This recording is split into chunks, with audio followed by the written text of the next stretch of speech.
Hello everyone, I am Narendra Singh Raghav. आपको मालूम होगा कि इंग्लिश लैंग्वेज के अंदर एक वर्ड होता है देयर। आप ये भी जानते होंगे इसका सिंपल अर्थ है वहाँ। ऐसी कोई ख़ास बात नहीं है, लेकिन इंग्लिश भाषा के अंदर ये वर्ड बहुत ही महत्व रखता है। इसका एक स्पेशल यूज होता है, एक इसका विशेष प्रयोग होता है जो कि हमारी हिंदी भाषा में नहीं होता। और उस यूज के लिए समझना बहुत ही आवश्यक होता है। अगर देयर के इस यूज को नहीं समझा तो समझ लीजिए कि आप जो इंग्लिश लैंग्वेज सीख रहे हैं उसमें एक बहुत बड़ी कमी रह जाएगी। काम तो दुनिया चलाती है, बात काम चलाने की नहीं है। अगर आप इंग्लिश लैंग्वेज यूज कर रहे हैं तो इंग्लिश लैंग्वेज जितना पॉसिबल है करेक्ट बोलने की कोशिश करनी चाहिए। ये देयर का जो स्पेशल यूज होता है वो बताता है अस्तित्व किसी वस्तु का, किसी व्यक्ति का। ये अस्तित्व बताता है। कहीं कोई चीज़ है, कोई चीज़ किसी के ऊपर है, कोई किसी के नीचे है, किसी के आगे है, किसी के पीछे है, किसी के ऊपर है, किसी के नीचे है, किसी के पास में है। तो कोई चीज़, कोई वस्तु, कोई व्यक्ति कहीं है, था या होगा। आप कहेंगे कि सर ये तो कोई ख़ास चीज़ है नहीं, ये तो होता ही है लैंग्वेज में। अब मैं एक सेंटेंस लूँगा और तब आपकी समझ में आएगा।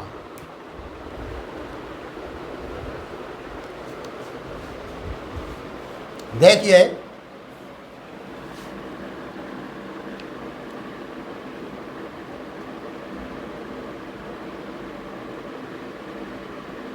मेज पर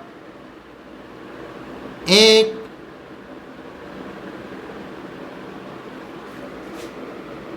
किताब है। सब्जेक्ट क्या है? एक किताब। किताब का अस्तित्व है कहाँ पर है? मेज पर। मेज के ऊपर या मेज पर एक ही चीज़ है। आप देख रहे हैं कि आखिर विशेषता क्या है? एक किताब। ये सब्जेक्ट कोई इंडेफिनिट नाउन हो सकता है, यानी अनिश्चित नाउन हो सकता है, इंडेफिनिट प्रोनाउन हो सकता है। एक किताब है, पता नहीं कौन सी किताब है, किसकी किताब है, इंडेफिनिट है।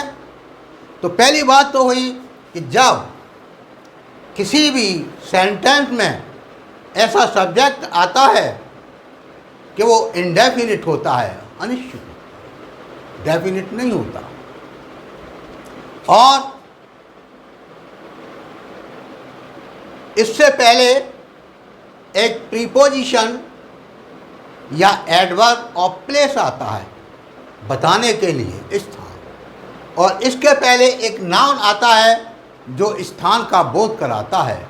कहीं कोई चीज़ है, थी, होगी। किताब है, वर्ब क्या है?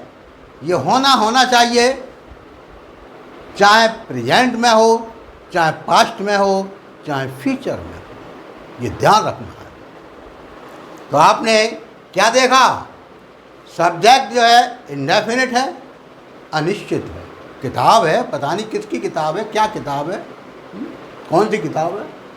इसके पहले एक प्रीपोजिशन या एडवर्ब ऑफ प्लेस आया है, में, पर, ऊपर, नीचे, पास, वहाँ, यहाँ, इस तरह से। और इसके पहले क्या आया है? एक नाउन जो स्थान का बोध कराता है। तो इसमें आप क्या करेंगे? सबसे पहले देयर का यूज करेंगे अपनी तरफ से। इसके बाद जो वर्ब बी है, is, am, are, was, verb, there, is. इसके बाद सब्जेक्ट, ए, बुक। इसके बाद क्या अप्लाई करेंगे? मेज पर, ऑन द टेबल।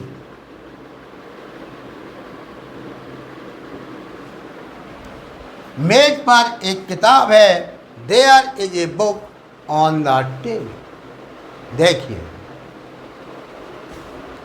अगर यही सेंटेंस ये होता कि मेज पर मेरी किताब है, तो यहाँ पर देयर का यूज नहीं होता। क्यों? किताब क्या होगी? डेफिनिट हो गई। अब किताब है किसकी? मेरी। मेज पर मेरी किताब है,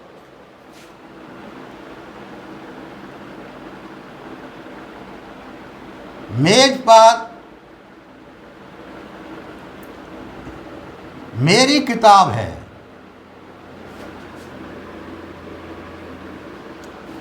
तो कैसे क्रिएट करेंगे? माई बुक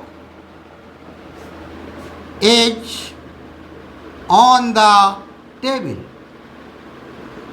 आप इस तरह से इसको देखिए, my book is on the table.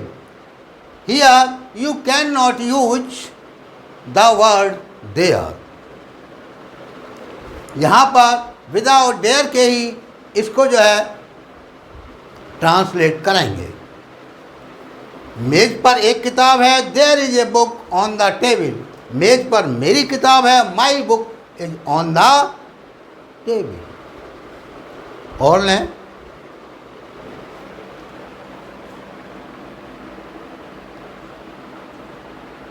मेरे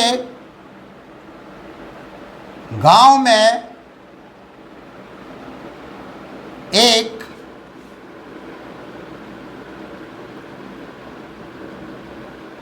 मंदिर है या था, कुछ भी करें।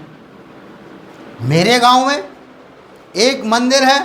एक मंदिर है, पता नहीं किसका है, रामचंद्र जी का है, हनुमान जी का है, शंकर जी का है, मैया का है, ऐसा भी हो सकता है। एक मंदिर अनिश्चित है, इंडेफिनिट। इससे पहले वही प्रीपोजिशन आया है, और इसके बाद एक जो है स्थान, मेरा गांव। यानी वो जो अनिश्चित वस्तु है या चीज़ है, व्यक्ति है, वो कहाँ पर है, वो जगह आई हुई है। तो यहाँ पर जो है देयर का यूज होगा। मेरे गांव में एक मंदिर है। There is a temple in my village. मेरे गांव में एक मंदिर है। There is a temple in my village. और देखें, तालाब के निकट एक खुला मैदान है।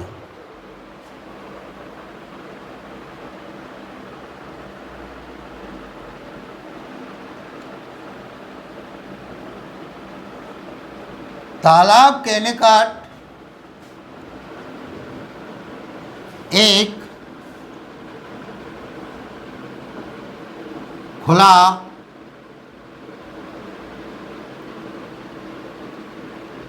मैदान है।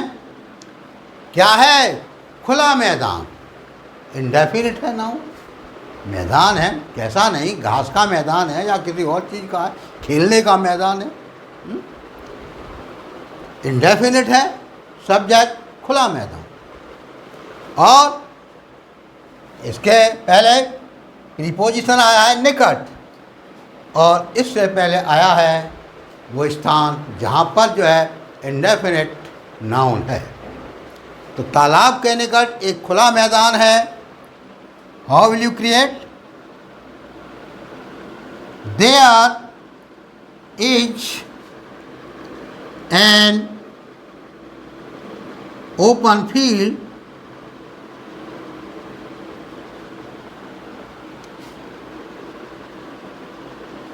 Near the tank. टैंक कह सकते हैं, पॉन्ड कह सकते हैं। हाँ, तो तालाब के निकट एक खुला मैदान है। There is an open field near the tank.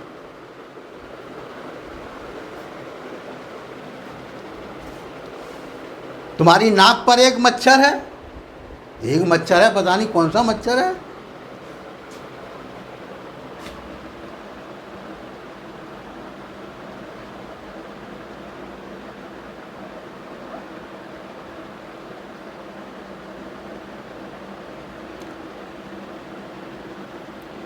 तुम्हारी नाक पर एक मच्छर है।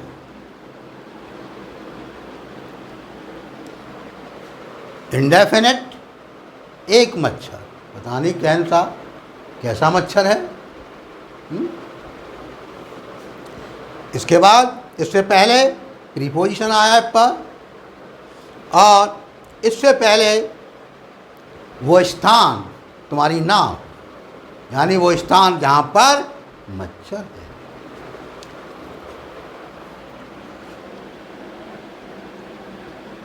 There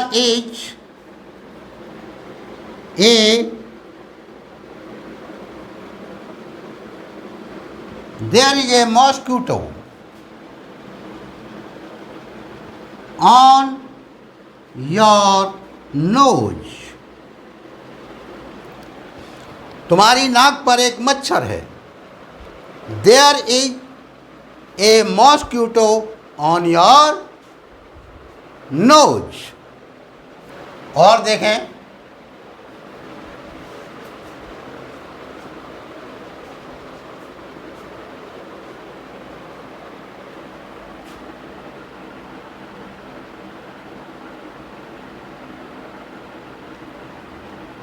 माँ के पीछे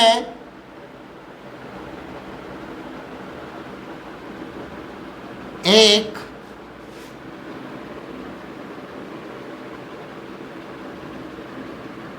बच्चा था। एक बच्चा था, पता नहीं कौन सा था। इंडेफिनिट है, और वर्ब क्या है? था। इससे पहले पीछे, यानी प्रीपोजिशन है, और इससे पहले माँ यानी स्थान। किसके पीछे? माँ के पीछे। तो इसमें देयर का यूज करेंगे आप।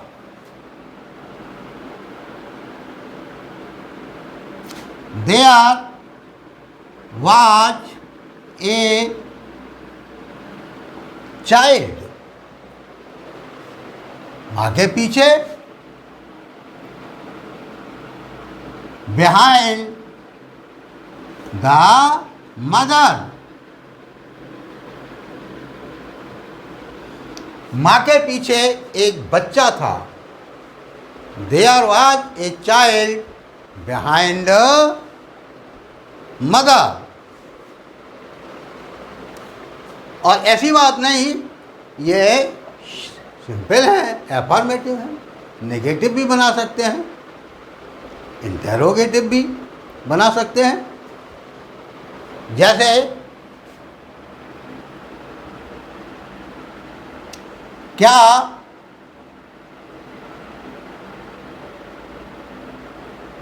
तुम्हारे गांव में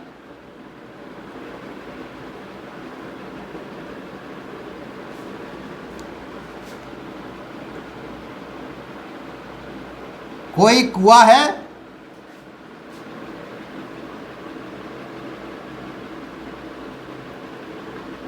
पहले गांव में कुआं ही हुआ करते थे,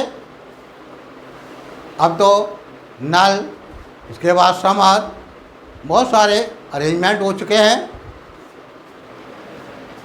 तो क्या तुम्हारे गांव में कोई कुआं है? क्या आया है? और इंटेरोगेटिव है, इंटेरोगेटिव है, you should mark interrogative mark. क्या तुम्हारे गांव में कोई कुआं है?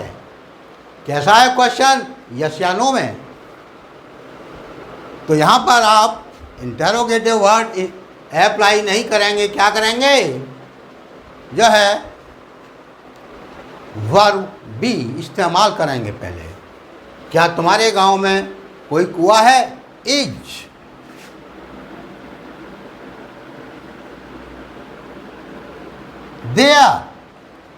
देयर का जरूर यूज करेंगे। देयर को पीछे खिसका दिया, इज को पहले ले लिया है। इज देयर ए वेल इन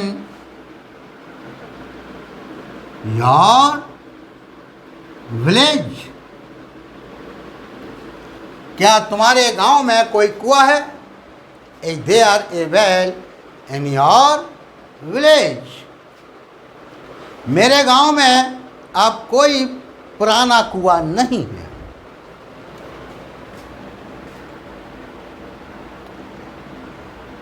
मेरे गांव में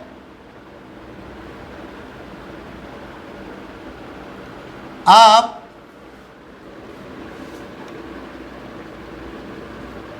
कोई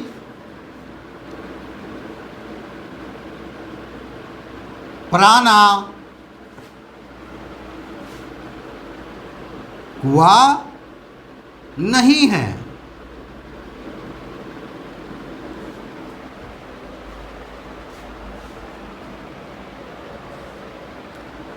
हाँ, वही देयर का यूज करेंगे। देयर इज नो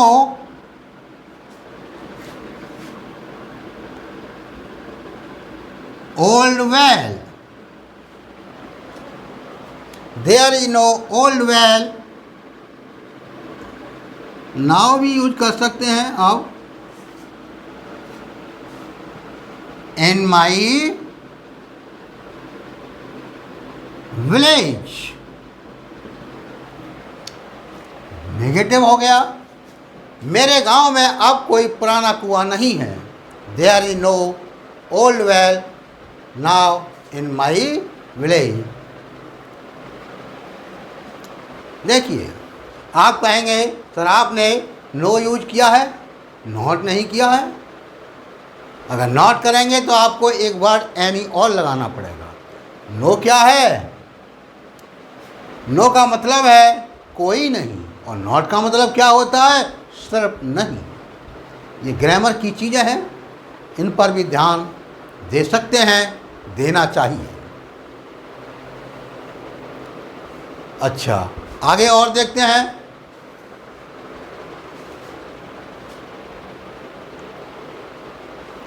अब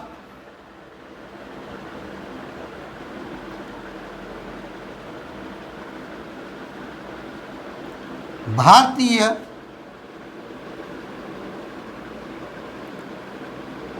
नारी में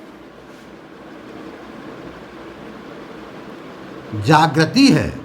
अच्छी बात है, बहुत अच्छी बात है। अब भारतीय नारी में जागृति है। इंडेफिनिट नाउन क्या है? जागृति, कॉन्शियसनेस। तो कैसे आप क्रिएट करेंगे? There is consciousness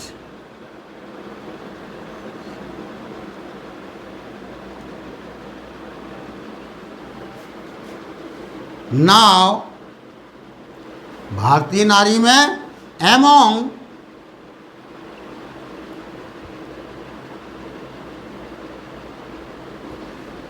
Indian women.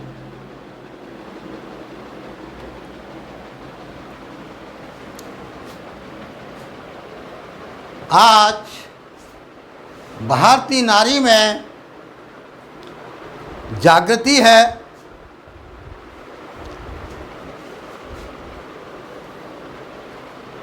There is consciousness now among Indian women। अगर कोई भी अनिश्चित वस्तु है या व्यक्ति है उसका अस्तित्व है, था या होगा, वर्ब बी। और किसी स्थान पर, किसी स्थान के ऊपर, नीचे, आगे, पीछे, पास में, यहाँ, वहाँ, इस तरह से आता है। तो आप देख रहे हैं कि देयर का यूज बहुत ही इम्पोर्टेंट। अगर आपने इस देयर का यूज को नहीं जाना तो समझ लीजिए आपकी जो इंग्लिश लैंग्वेज है उसमें बहुत बड़ी मिस्टेक हो जाएगी। देयर का एक इससे हट के एक यूज और देख लें, वो भी बहुत इम्पोर्टेंट है। और आपके लिए पेपर में जो कभी कभी उसका ध्यान रखना पड़ता है, एक स्टोरी दी होती है और उसमें कभी कभी इस टाइप का सेंटेंस आ जाता है और उसमें मैंने देखा है स्टूडेंट बहुत ज़्यादा मिस्टेक करते हैं, क्योंकि उनके लिए इसका यूज, देयर का जो यूज है वो मालूम नहीं होता है। देखिए,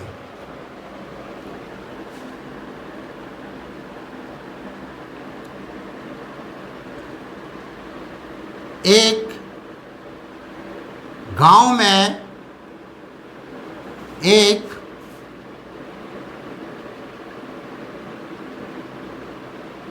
विधवा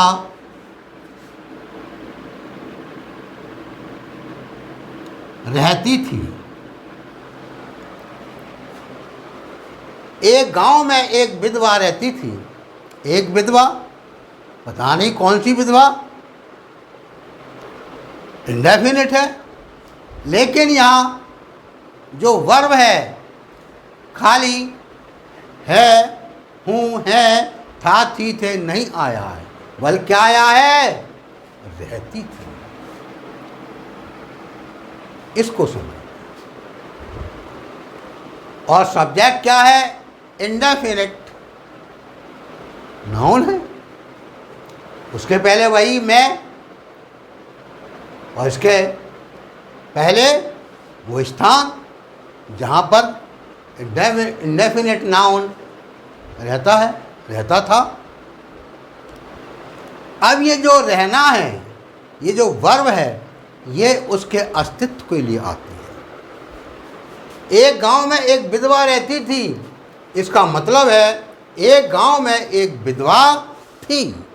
इस चीज़ को आप समझ लें। यहाँ पर बेशक रहना वर्ब आई है, लेकिन ये किसी के अस्तित्व को बताती है। और देयर का जो यूज होता है ये अस्तित्व को बताने के लिए, एग्जिस्टेंस बताने के लिए ही इसका यूज होता है। एक गांव में एक विधवा रहती थी। देयर आप वाज भी कर सकते हैं, लेकिन नहीं, आपको सेम टू सेम इसको ट्रांसलेट करना है। एक गांव में एक विधवा रहती थी, पास्ट इंडेफिनिट है, सेकंड फॉर्म आएगी। देयर लिव ए विधवा, विडो,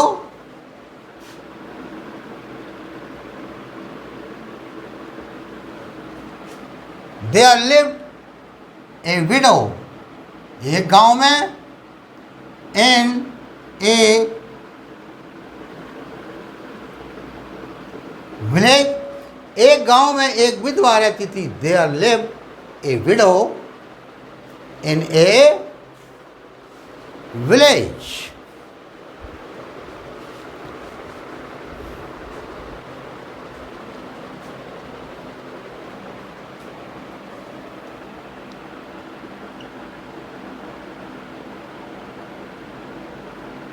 प्राचीन समय में या प्राचीन भारत में, कैसे भी कह लें,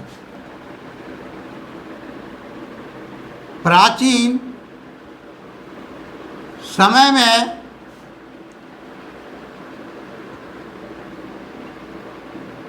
भारत में अनेक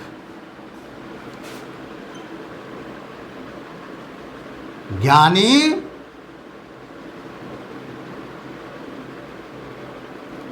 रहते थे।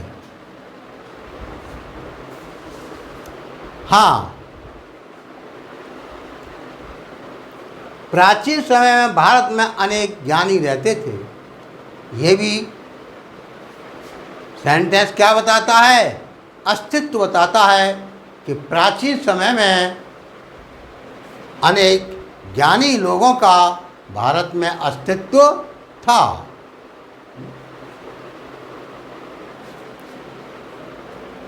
तो यहाँ पर भी आप देयर यूज करेंगे।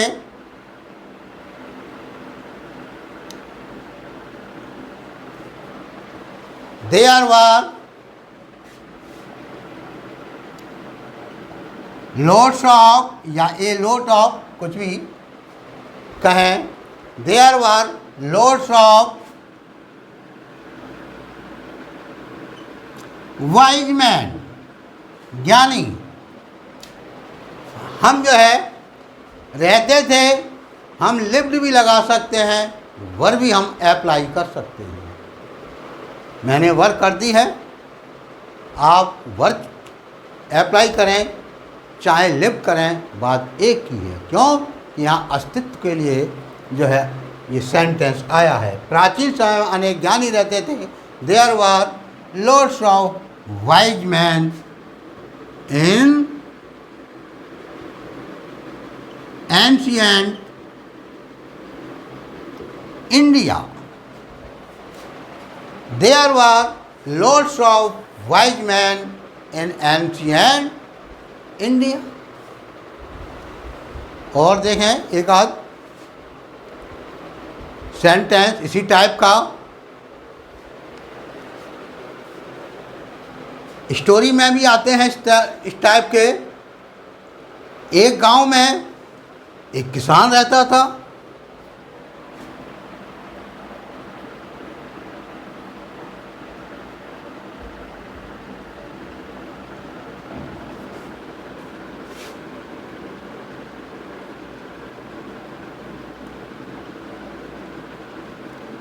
एक गांव में एक किसान रहता था।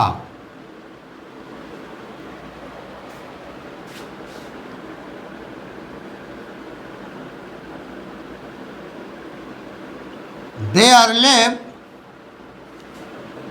a farmer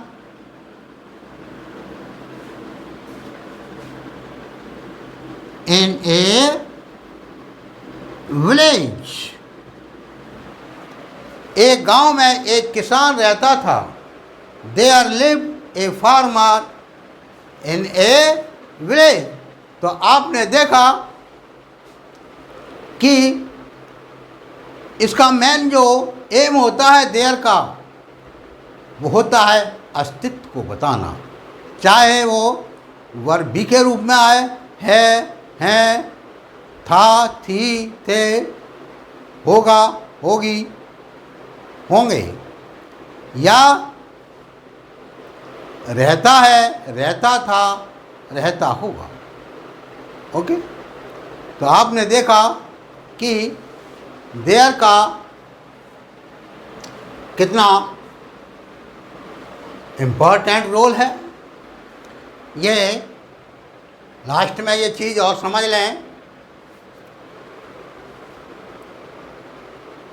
कुछ प्रीपोजिशन, कुछ एडवर्ब ऑफ प्लेस होते हैं जो स्थान का बोध कराते हैं, प्लेस का बोध कराते हैं। जैसे एट, पर, ऑन, पर, ओवर के ऊपर, इन फ्रंट ऑफ के सामने, इन में, बिफोर सामने, बिहाइंड पीछे, बियॉन्ड उस पार, अप ऊपर, डाउन नीचे, अंडर नीचे, एबव ऊपर, बिलो नीचे, अराउंड चारों ओर, एनीवेयर सब जगह, नोवेयर कहीं नहीं। ये प्रीपोजिशन है और एडवर्ब ऑफ प्लेस हैं। इनको भी, इन पर भी ध्यान दे लें। वैसे मैं एक वीडियो में इसी की जो है बनाऊंगा, जिसमें ये सारे प्रीपोजिशन हैं और एडवर्ब ऑफ प्लेस हैं, आपके लिए डिटेल में समझाए जाएंगे। इस समय तो आप इनके लिए इसी तरह से लर्न कर लें, क्योंकि ये जो है देयर के यूज में बहुत यूज होते हैं। Okay, see you again.